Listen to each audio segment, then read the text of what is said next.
Allah itu punya waktu. Fajar itu nggak usah ditunggu-tunggu dengan harap-harap cemas. Dia datang nggak ya besok ya? Ada pagi nggak ya? Nggak usah. Dia akan muncul pasti. Nggak mungkin tidak. Siapa yang pernah pelihara burung?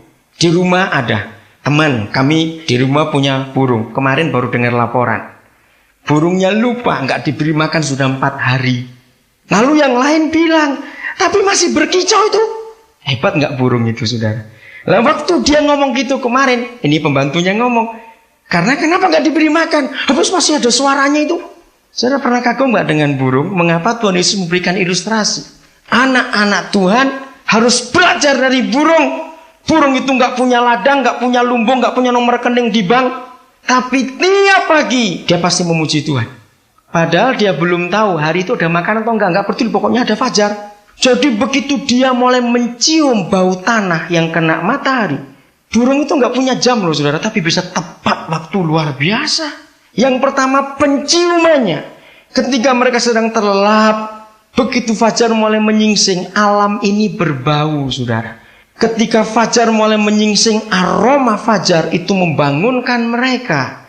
Dan begitu mereka tahu aroma itu, walaupun gak usah lihat jamnya, masih gelap kok, belum, ini pasti salah. Gak pernah begitu burung itu. Langsung dia berkicau, sebab dia tahu ada harapan baru hari ini. Walaupun pemiliknya lupa memberi makan, pokoknya begitu lihat fajar dia pasti berkicau. Itu pelajaran dari burung yang Yesus ajarkan kepada kita.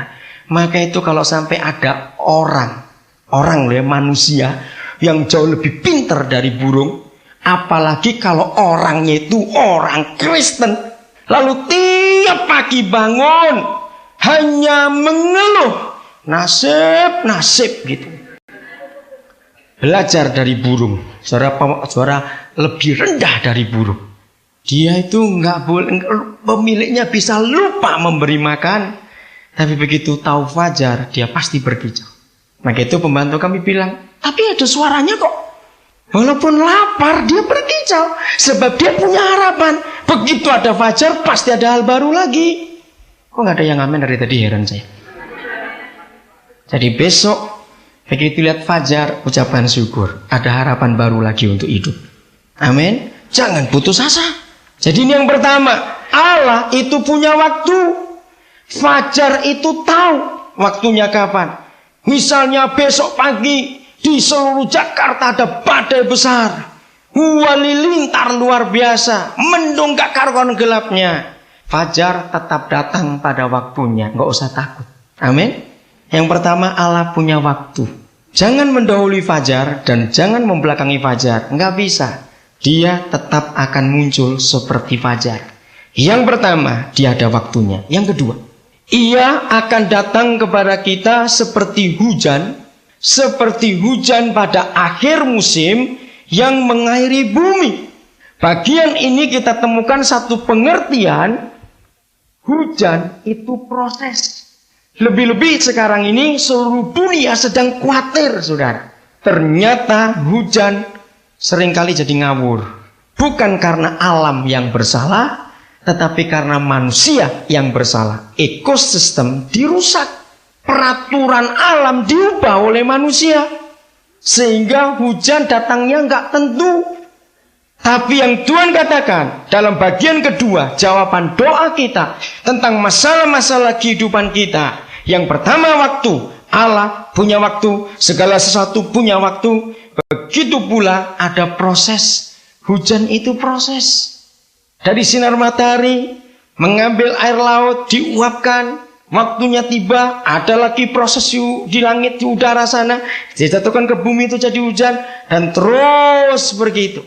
Ada yang jatuh, ada yang naik, ada yang jatuh, ada yang naik terus. Itu satu siklus yang tidak pernah berhenti, asal manusia juga taat kepada peraturan alam. Ini artinya berkat-berkat dan pertolongan Tuhan dalam kehidupan kita tergantung, yang pertama, dari waktu Allah dan waktu segala sesuatu, dan yang kedua, harus ada prosesnya. Nah sekarang, kalau ada di antara saudara yang sudah lama jawaban doanya belum datang, ya mulai periksa diri. Jangan-jangan waktunya sudah datang, Tapi saudara tolak. Contoh yang paling sering terjadi, orang Kristen terlambat menikah. Seringkali nggak salah Tuhan.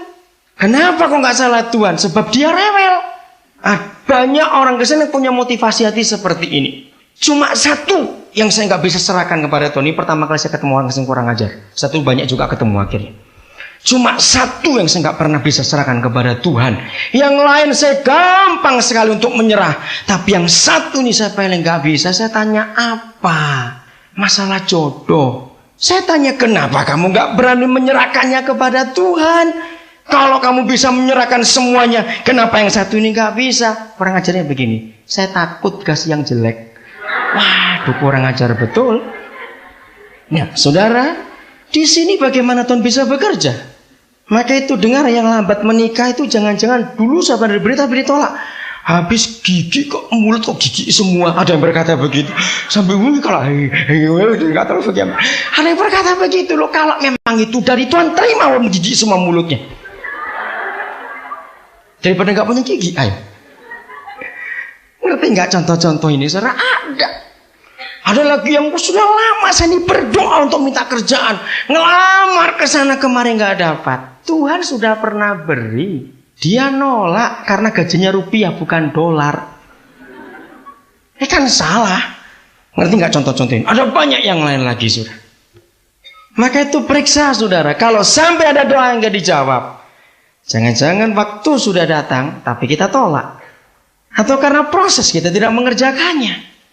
Jelas ya, jadi periksa diri betul. Jangan tergesa-gesa untuk menyalahkan Tuhan. Nah sekarang mari kita lihat. Firman Tuhan, Alkitab ini memberitahukan kepada kita. Ada 3 macam waktu. Pertama kita buka waktu itu waktu apa saja. Kenapa sampai ada 3 macam waktu? Pengkhotbah pasal yang ketiga. Dari ayat 1 sampai ayat 15. Saya tidak akan baca semua, tapi saudara catat ini ayat-ayatnya. Pengkhotbah 3, 1 sampai 15. Lalu kita akan perhatikan beberapa ayat penting di sini. Banyak kali pengkhotbah 3 ini dikhotbahkan di kuburan untuk pemakaman. Biasanya begitu pendeta. Tapi malam ini mari kita lihat tentang di dalam ayat ini disebutkan ada 2 macam waktu. Dari ayat 2 sampai ayat yang ke-8, itulah 2 macam waktu yang selalu silih berganti dialami oleh manusia. Nah, saya tidak bacakan 2 sampai 8 karena nanti saudara bisa baca di rumah. Lalu mulai ayat yang ke-9 dan 10, Tuhan mulai bicara kepada kita apa saja yang kita kerjakan. Sebagai anak-anak manusia, dia bawa kolong langit ini. Dikatakan semuanya itu hanya melelahkan diri sendiri. Lalu baru ayat 11, Tuhan memberikan jawaban. Sebetulnya kita ini tidak perlu melelahkan diri sendiri kalau kita ini sadar bahwa segala sesuatu itu dibuat indah oleh Allah pada waktunya. Nah, saudara, jangan salah ngerti. Segala sesuatu dibuat indah oleh Allah pada waktunya. Waktunya itu bukan waktu Allah. Nyanya bukan huruf besar dalam ayat ini. Begitu pula dalam bahasa Inggris. He makes everything beautiful in his time. Kata in his time itu bukan dalam waktu Allah, tapi maksudnya waktu dari segala sesuatu yang ada di muka bumi. Kalau kita ingin ingin buah-buahan yang masak pohon, jangan cari di jalan. Di toko-toko penjual buah, itu nggak masak pohon semua. Kalau ingin buah masak pohon, tanam sendiri pohonnya. Harus dapat yang enak, betul toh? Nah, setiap jenis buah itu ada waktunya. Kita nggak bisa paksa mereka untuk bertumbuh. Kalau toh dipaksa bisa, hasilnya kurang enak. Seperti yang masak pohon itu. Ini contoh waktunya. Jadi Allah membuat segala sesuatu indah pada waktunya. Maka itu kalau manusia bisa mengenal waktu itu dengan baik, maka segala sesuatu itu Allah buat indah. Kita nggak perlu melelah-lelahkan diri. Sebab segala sesuatu ada waktunya. Masing-masing ada waktunya. Saudara, kalau kita ingin mengharapkan salah seorang teman